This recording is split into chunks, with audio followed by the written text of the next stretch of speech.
के अंदर आज जहां पे हूं, मेरे पीछे भी एक काउंसलिंग है, मेरे पीठ पे भी कुछ हाथ ऐसे हैं जिनकी वजह से आज मैं यहाँ पे मौजूद हूँ।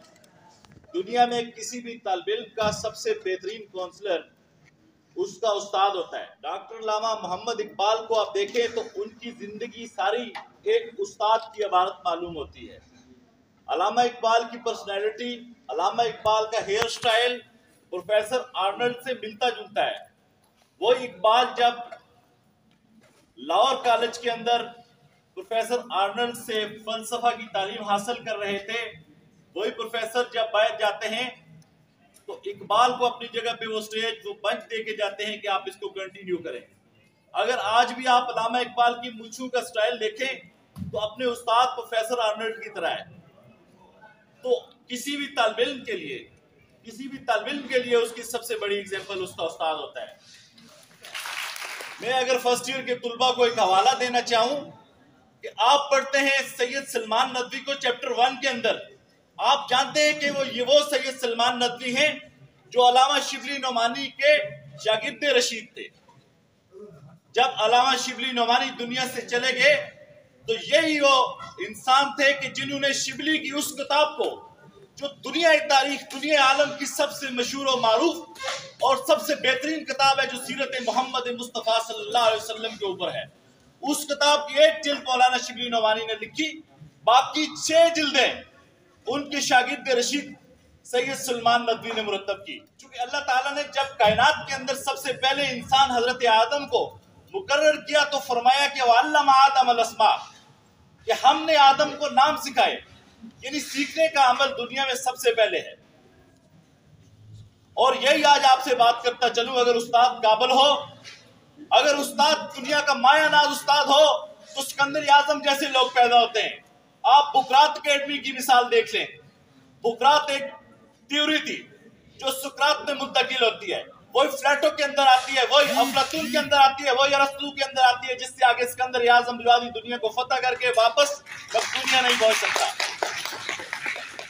ये मैं आपको मिसाल दूं कि मैंने एमफिल का थीसिस किया समाज के ऊपर, माशरे के ऊपर, तो मेरी जिंदगी के अंदर ये ख्वाहिश थी कि कोई इस तरह का काम किया जाए या किसी ऐसी शख्सियत के साथ बैठा जाए जो दुनिया की अजीम शख्सियत हो। मैंने जिस शख्सियत के ऊपर काम किया तो मुझे फख्र इस बात का है कि वो शख्सियत कश्मीरी शख्स से उनका ताल्लुक था और बरसगीर के सबसे बड़े उर्दू स्कॉलर थे। चाहे वो तहकीक के मैदान के अंदर देखें, चाहे वो अफसाने के मैदान के अंदर देखें, बरसगीर के दौरे हाजिर के सबसे अजीम स्कॉलर्स थे डॉक्टर रशीद अमजद, जिनमें हिंदुस्तान के अंदर 8 से 10 PhD है, पाकिस्तान के अंदर 6 से 7 PhD और मुतअद्दिद मकाले एमफिल के लिखे जा चुके थे। तो अल्लाह ताला ने मेरे शौक के नतीजे में मुझे ये शर्फ बख्शा कि मैं उनसे सुन के देखा होगा कि आइंस्टाइन दुनिया का अजीम साइंसदान गुजरा है, जिसको मैट्रिक में स्कूल से निकाल दिया गया था। क्या वो दुनिया में कैसे अजीम इंसान बन गया? आप देखें स्टीफन हॉकिंग में उसने सखावत साहब, आंखों में हरकत उसके अबरू में होती थी, उसके लिए कंपनी ने एक ऐसा कंप्यूटर इजाद किया जो उसकी जुम्बश को, जो हरकत को, मूवमेंट को नोट करके रीड कर लेता था। बाकी उसके बॉडी के सारे एजा डेड हो चुके थे। ये दुनिया में अजीम इंसान अपनी सोच से बनता है, अपने फिक्र से बनता है। आज अगर आप दुनिया में कहीं अफलातून का स्टेटो लगा हुआ देखते हैं, कहीं आप कायद आज़म की तस्वीर देखते हैं, कहीं आप अल्लामा इकबाल की तस्वीर देखते हैं, क्या ये लोग ऐसे दुनिया के अंदर आ गए?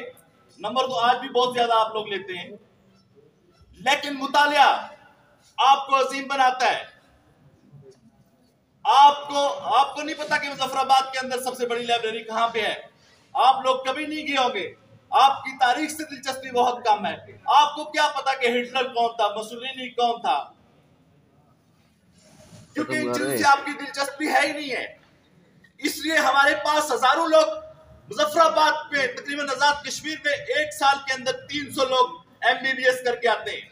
क्या हम अगर कोरोना की वैक्सीन मंगवानी पड़ती है तो बाहर से मंगवानी पड़ती है? हमें दुनिया की बेहतरीन मेडिसिन बाहर की दुनिया से मिलती है। क्यों? हमारा शौक मुताला बहुत कमजोर है। हमने 2+2=4 के ऊपर जिंदगी के रटा लगाया और अच्छे नंबर लिए और दुनिया में अजीम इंसान नहीं। मोहम्मद रसूलुल्लाह सल्लल्लाहु अलैहि वसल्लम के जमाने की बात करूं तो तो आपने सहाबा को हुक्म दिया कि आप इब्रानी सीखें, आप चाइनीज सीखें। देखें 7 बिन नबी वकास का मकबरा चाइना में और बहारा और समरकंद के अंदर मुतअद्दिद सहाबा की कब्रें मौजूद हैं, जिसकी वजह यह है कि जदीद अलूम से आरास्ता होना भी जरूरी है। इसके ऊपर बहुत बात हो सकती है, घंटों के हिसाब से मिसालें मौजूद हैं, बात हो सकती है, लेकिन वक्त की किल्लत, वक्त की नजाकत का ख्याल रखते हुए मैं ये बात कहूंगा कि आप लोगों की इल्म दोस्ती आपकी मंजिल का खुद तयन करती है। मैं जिंदगी में जब भी जाता हूँ बाजार में, मेरे साथ ये लोग कुछ अहबाब होते हैं, मेरी कोशिश होती है किताब खरीद लूं, मेरी कोशिश होती है कि किसी भी मौजू पे किताब हो रही है। आज दुनिया में अगर आप अजीम लोगों को देखते हैं तो वो उस्ताद की वजह से। हारून रशीद का एक वाकया सुना के मैं इजाजत चाहूंगा कि हारून रशीद अब्बासी दौर के एक अजीम खलीफा थे। वो मिंबर के ऊपर जुम्मे का खुतबा पढ़ा रहे थे, तो उन्होंने लोगों से सवाल किया, क्या इस मजमे के अंदर मुझसे ज्यादा कोई पढ़ा लिखा, मुझसे ज्यादा कोई बाइज्जत शख्स है? तो लोगों ने कहा जी नहीं जी, आप तो बादशाह वक्त भी हैं, आप अमीर भी हैं, आपके पास दौलत भी है, ताकत भी है, आप मिंबर पे भी हैं, आपसे बढ़कर कौन हो सकता है? तो हारून रशीद ने कहा जी मुझसे बढ़कर भी एक शख्स है, वो शख्स जिसके जूते मेरे बेटे मस्जिद के दरवाजे पर उठाए हुए, हाथ में उठाए हुए खड़े हैं। उन्होंने पूछा कौन जी? उन्होंने कहा जी मेरे बेटों का उस्ताद, वो मुझसे ज्यादा चाहे हम फिजिक्स पढ़ रहे हैं, मैथ पढ़ रहे हैं, बायो पढ़ रहे हैं, क्या हम इस कॉन्फिडेंस के साथ पढ़ रहे हैं कि हम दुनिया का सबसे सुपीरियर सब्जेक्ट पढ़ रहे हैं? मैं तो मानता हूं कि उर्दू दुनिया का सुपीरियर सब्जेक्ट है, क्योंकि मेरा सब्जेक्ट है, मैं इसको पढ़ रहा हूं। आप लोगों के अंदर सबसे पहली चीज खुद एतमादी है। फिर दूसरी बात आज आपसे और शेयर करता चलूं, चूंकि वक्त की नजाकत का भी ख्याल है, कि आप देखें कि जब तक आपके अंदर मुताले का शौक पैदा नहीं हो सकता, आप दुनिया में कभी भी अजीम इंसान नहीं बन सकते। आपकी बात दुनिया में आफाकियत के दर्जे को कभी नहीं छू सकती। सिकंदरिया के शहर मिस्र की जो दुनिया की पहली लाइब्रेरी थी, कई हजार कबल मसीह से लेकर आज केज खुर्शीद नेशनल लाइब्रेरी तक मैं आपसे बात जरूर करूंगा, कभी क्लास के अंदर मौका मिला। लेकिन ये बात फिर कहूंगा कि अपने उस्ताद को फॉलो करें। आपके उस्ताद, आपका उस्ताद आपके लिए रोल मॉडल है। हमने दुनिया के अंदर, मैंने जो भी किया, अपनी मिसाल दूं, मैंने अपने ज़ौक़ के ऊपर किया। हालांकि मेरा तल्लक इस्लामिक स्टडीज से भी है, मेरा तल्लक इस्लाम एंड कंपैरेटिव रिलीजन से भी है, मैंने इसके ऊपर भी कोरियन स्टडीज की है, लेकिन उर्दू मेरा शौक था, उर्दू मेरी जबान थी, मेरी रग रग में उर्दू दौड़ रही है, क्योंकि मैं चाहता हूं कि दुनिया में वो कौमें अजीम किस तरह से बनती है जिन्होंने अपनी जबान, अपने कल्चर को प्रमोट किया। अमेरिका की मिसालें हम देते हैं। मैं अगर एक बात कर दूं कि स्पेक्टेटर और टेटलर थ्योरी आप यूरोप को अगर आप पढ़ेंगे तो वो लोग थे कि जिन्होंने अंग्रेजी जबान को आसमान के अरूज के ऊपर पहुंचाया। आज दुनिया में हर शख्स अंग्रेजी करता है, आज दुनिया में हर शख्स इंग्लिश को एक इंटरनेशनल लैंग्वेज जानता है। उसके लिए एक वजह जरूर थी। अपनी जबान को मत भूलें, क्योंकि एक माँ अपने बच्चे से कह रही थी कि वो देखे बेटा डॉगी है, या अगर उस बच्चे को ये कहती कि ये कुत्ता है तो उसको उसकी हैसियत का फहम भी जरूर होता कि ये कहाँ पे है। लेकिन आप दूसरों की जबान जरूर सीखें, कहीं पे मना नहीं है, लेकिन ये फुकदान जरूर है कि हम तरक्की नहीं कर रहे।